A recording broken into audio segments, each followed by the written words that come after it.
আসসালামু আলাইকুম। দেশ এবং দেশের বাইরে থেকে যারা আমার এই ভিডিওটি দেখতে পাচ্ছেন সকলকে জানাই আন্তরিক শুভেচ্ছা ও অভিনন্দন। প্রিয় দর্শকবিন্দু, যারা প্রতিনিয়ত আমার ভিডিওগুলো দেখেন, অর্থাৎ যে আমাদের এই চ্যানেলে যে ভিডিওগুলো আপলোড করা হয় টি10 এগ্রো, এই চ্যানেলে মূলত আপনার হাঁস এবং হাঁস সম্পর্কিত নানা ধরনের তথ্য প্রকাশ করা হয়। এবং আপনারা জানেন যে আমরা একদিন হতে, অর্থাৎ আমাদের নিজস্ব হ্যাচারিতে আপনি একদিন বয়স হতে রানিং ডিম পাড়া হাঁস আমরা উৎপাদন করে থাকি।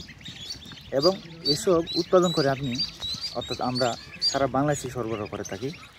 এবং সারা বাংলাদেশে আমাদের এটা ভালো প্রচলন রয়েছে, কারণ আমাদের একদিনের বাচ্চাটা উৎপাদন করে থাকি। এটা হচ্ছে আপনার সম্পূর্ণ তুষ বা হারিকেন পদ্ধতিতে উৎপাদন করা হয়। এভাবে আমরা গ্যাজুয়ালি আপনার 10 দিন, 15 দিন, 20 দিন বয়সের অ্যাভেলেবল আছে বা অ্যাভেলেবল সবসময় ইনশাল্লাহ থাকে। মাঝে মাঝে কোনো এক সময় থাকে না। এর একটা বাজার ওপর ভিত্তি করে, হয়তো আমাদের লাভ লোকসানের উপর ভিত্তি করে অনেকটা হয়। তারপর আপনি 1 মাস, 1.5 মাস, 2 মাস, 3 মাস, 4 মাস, 5 মাস, 6 মাস এমনকি রানিং ডিম পাড়া হাঁস, তার থেকে অধিক বয়স হাঁস সবসময় অ্যাভেলেবল পাওয়া যায় ইনশাল্লাহ। আজকে আমি একটু বেশি নিয়ে আলোচনা করবো।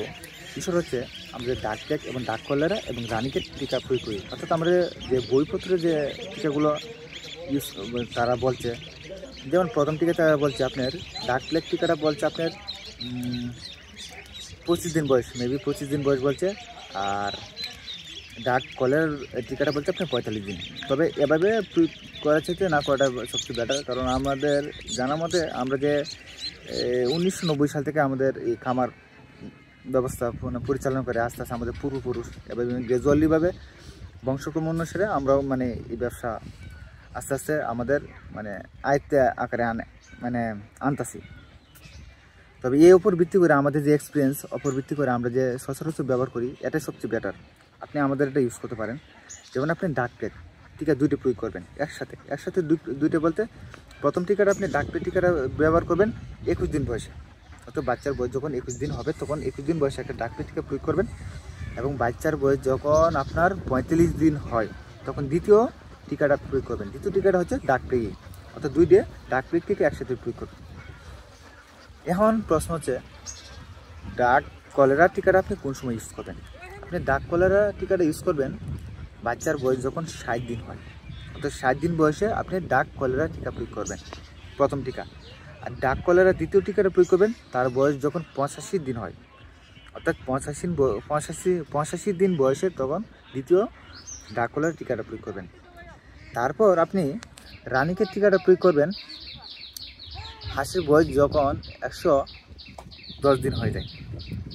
হাঁসের বয়স যখন 110 দিন হয় তখন আপনি রানীকের টিকাটা প্রয়োগ করবেন। এবং রানীকের দ্বিতীয় টিকাটা প্রয়োগ করবেন 140 দিন, অর্থাৎ 140 দিন বয়স যখন হয় তখন রানীকের টিকাটা প্রয়োগ করবেন।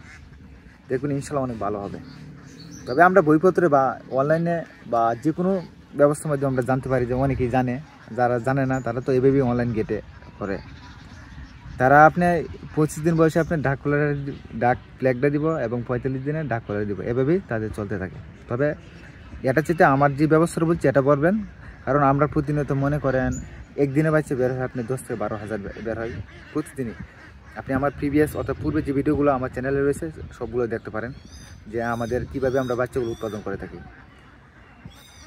এই দৃষ্টিকোণ থেকে না আমাদের এই খামার জীবন অপর দৃষ্টিকোণ থেকে আমি আজকে এই কথাগুলো বললাম। আপনারা এই কথাগুলো সুন্দরভাবে আপনাদের খামার জীবন ইউজ করতে পারেন, অবশ্যই ভালো ফলাফল পাবেন ইনশাল্লাহ। আর যাদের আপনি সরাসরি খামারে এসে নিতে পারেন তারা আমাদের সাথে যোগাযোগ করতে পারেন। আমাদের কাছে আপনি বড় হাঁসের শেডই প্রায় 10 থেকে 15 শেড রয়েছে, আপনি সবগুলো শেড দেখতে পারেন। দেখার পর আপনি যদি পছন্দ হয় তাহলে সরাসরি আপনি আমাদের খামারে এসে নিতে পারেন। অর্থাৎ আপনি আসবেন, তারপর দেখবেন, দেখার পর যদি পছন্দ হয় তাহলে নেবেন এবং তারপর টাকা দিবেন। এর আগে আমাদের কোনো বায়না বা কোনো কিছু আমাদের টাকা প্রদান করতে হবে না। আপনি আসার পর পছন্দ হলে আপনারা আমাদের কাছ থেকে মালটা সংগ্রহ করবেন। আর আমরা অবশ্যই এক গ্রেডের এবং সম্পূর্ণ সুস্থ সবল হাঁসটা আপনাদেরকে প্রদান করতে সক্ষম হবো ইনশাআল্লাহ। আর যারা আমাদের এই চ্যানেলটিকে সাবস্ক্রাইব করেননি তারা আমাদের এই চ্যানেলটিকে সাবস্ক্রাইব করবেন, কারণ প্রতিনিয়তই হাঁস এবং হাঁসের বাচ্চা সংক্রান্ত এবং হাঁসের রোগবালাই সম্পর্ক নানা ধরনের তথ্য দেওয়া হবে। তাই সকল দিক বিবেচনা করে যদি আপনার মনে হয় যদি আমাদের এই চ্যানেলটিকে সাবস্ক্রাইব করতে পারেন তাহলে অবশ্যই আমাদের এই চ্যানেলটিকে সাবস্ক্রাইব করে দেবেন এবং প্রতিনিয়ত আমাদের ভিডিও আপলোড করা হবে। তাই সবসময় আমাদের সাথে থাকবেন। ধন্যবাদ এতক্ষণ ভিডিওটি দেখার জন্য।